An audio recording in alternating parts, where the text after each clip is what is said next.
All right, so Othello, a couple of different ideas and a couple of different concepts to think about when we are doing a critical study of Othello. Not only do we need to concern ourselves with Othello as a work by Shakespeare and what Shakespeare's legacy is to us, we also need to consider what matters inside Othello itself and how this is represented in their day, our day, and any other time. The image you can see there is Paul Robeson playing Othello on Broadway in New York. This is quite famous because the Othello that ran in New York is the longest running Shakespearean play on Broadway. And it was Othello, and it was Paul Robeson. And I think that speaks volumes because those of us who think about American culture will know that most texts in America are about race. Most texts in England are about money. Most texts in America, race. And it's a big deal. And race comes into everything the Americans sort of deal with in those times. So that's really important, therefore, that a city like New York, which fought against slavery in the Civil War and all that sort of stuff, found this such a moving portrait of an interracial marriage. And that's really how the Americans are sort of dealing with this particular situation with Othello. So if I were you, I'd do a bit of research into Paul Robeson there. There's Paul Robeson's version and take on Othello and see what I can find out, because that is a really good starting place to say, well, what productions out there have been transformative in the way we understand Othello? Let's think about a couple of terms, for instance. We do a Google search, which you can do, of course, yourself, and you say, okay, racism. And you get the definition there: prejudice, discrimination, or antagonism directed against someone of a different race based on the belief that one's own race is superior. Now, okay, but the key word there, as we can see, is prejudice, pre-judgment. Now, the play is certainly a play about race, because Othello, it can't not be. But is the play asking us to consider the audience to be change their expectation due to racism? Is there a prejudice going on there? Or does Iago bank on that? And therefore he's playing the game in that area. He banks on Othello's behaviour or tragic flaw, but that tragic flaw could belong to anyone. It's not due to the race that someone might have a tragic flaw. However, Iago constantly reminds us of Othello's colour. So maybe there's something in that. Again, it's a starting point for you guys for some research. Sexism. Now, sexism, of course, one might argue is a recent thing, but when you look at the Shakespearean language about the role of women, Amelia's speech is a big deal about the role of wives, and that husbands are to blame for a wife's transgression. A very interesting speech done by Shakespeare in Shakespeare's day. That's fascinating. Also, you look at other Shakespearean speeches about women, from Kate in Taming the Shrew, through to characters like Hermia and Helena in A Midsummer Night's Dream and so forth. But sexism here, again, it's prejudice and stereotyping, typically against women. The other word for that, as we know, is misogyny, and you'll find a lot of articles online and in the library and so forth, misogyny in Shakespeare, misogyny in Othello. Great place to go to. Great way to think about how you would concern yourself with the Desdemona that's on the stage. Let's go back to this image, and immediately you're looking at a status point. You're looking at all sorts of things going on here when it comes to moment. If it was a drama class, we would engage with the physicality of each, the costuming, the eye line. But if you have a look at it long enough, you can get a sense of the position these two have in each other's world. It's a fascinating thing.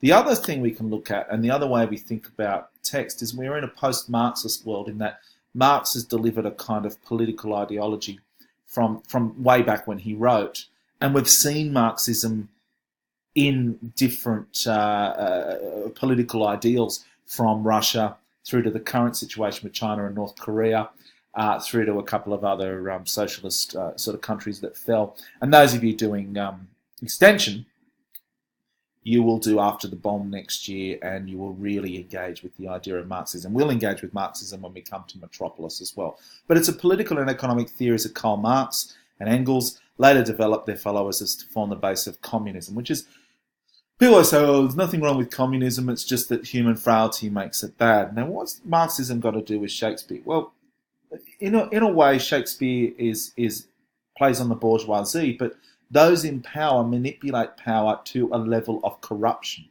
And so Marx always felt that the state was a corrupt entity.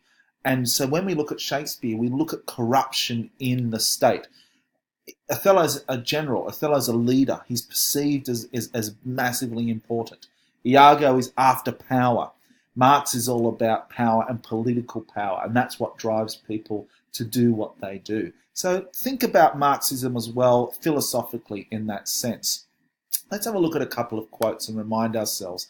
Firstly, here Iago speaking, I've got a couple of issues with the race. Even now, very now, an old black ram is tupping your white ewe. Arise, arise, awake the snorting citizens with the bell, or else the devil will make a grandsire of you. Okay? Well, you can hear that the Thermomix is ready. Give me a second, and I'll be back. Sorry about that. Yes, so Iago is after the idea here of banking basically on Desdemona's father having a racist attitude toward what's going on. Brabantio, she in spite of nature, of years of country, credit everything to fall in love with what she feared to look on! Exclamation mark. Nice one there. And of course, Othello himself, arise black vengeance from the hollow hell. The behaviour of Othello is almost to expectation. What I have under here, of course, is that very famous moment where Othello strikes Desdemona and is quite powerful in terms of looking at the relationship between man and women, and how women are perceived as weak by people like Othello, and in those days, a place for you to go. Now, I sent you a thing today about a certain sporting person, the Tiger Woods. Now, I don't mind a round of golf myself, but I wouldn't watch it on television.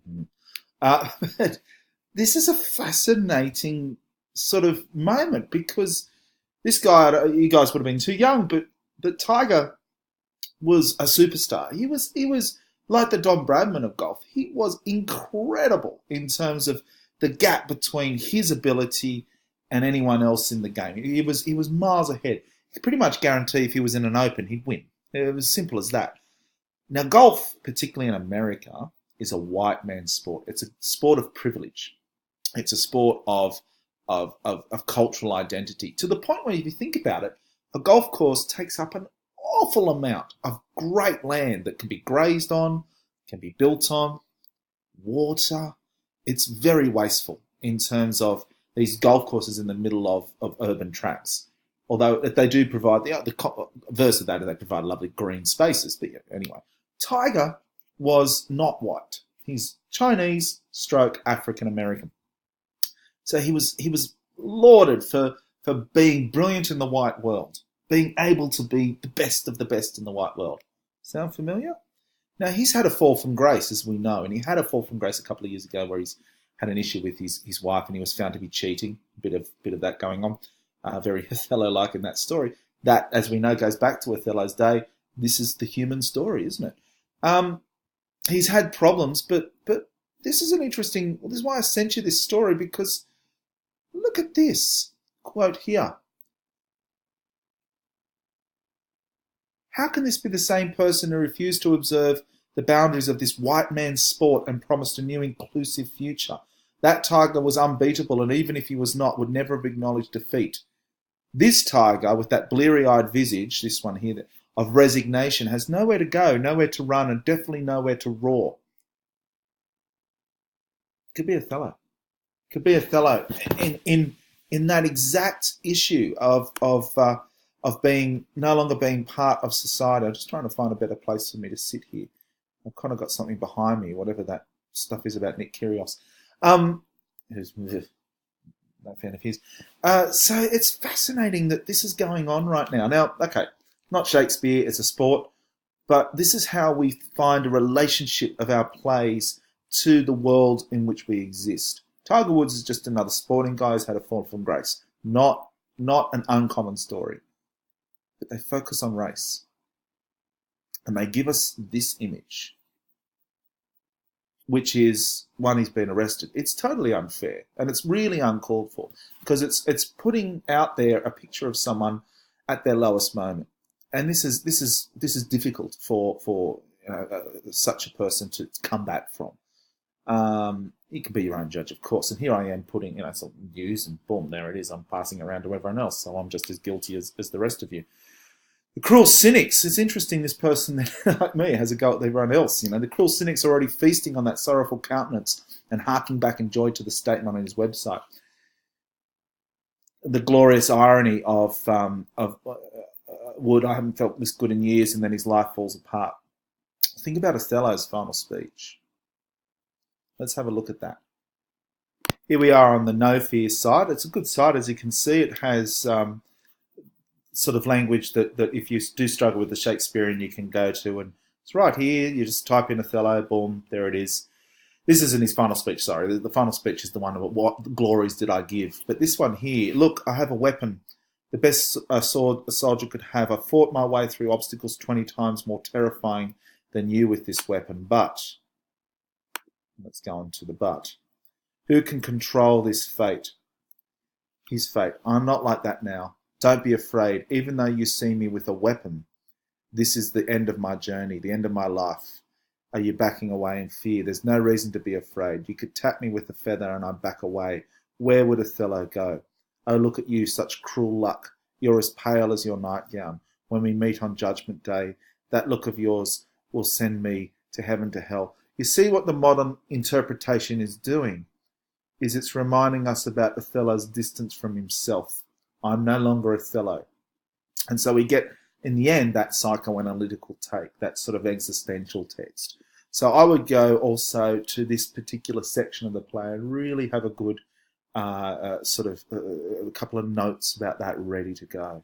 All right, when it comes to preparing for that essay.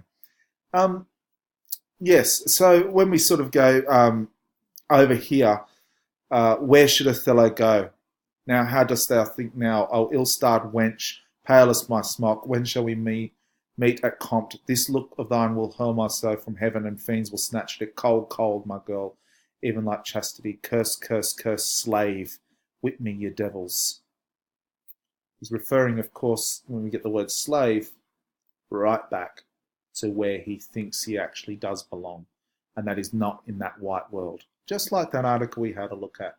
Oh yeah, Tiger Woods was a golfer, but no, he didn't fit into the white world because he's had this fall from grace because no other white golfer has. Are you kidding me? What's that got to do with race, as you see? Just because it's Tiger Woods, or it's not Greg Norman, or it's Tiger Woods and it's not John Daly, it's madness to suggest that Tiger's fall from grace is bigger because he's darker. But that's the way of things in the world, and that's why we had this take of Othello being as vital in 2017 as it was in 1600. Talk again. Say bye, Tali. Bye. Oh, I think he's seeing something outside.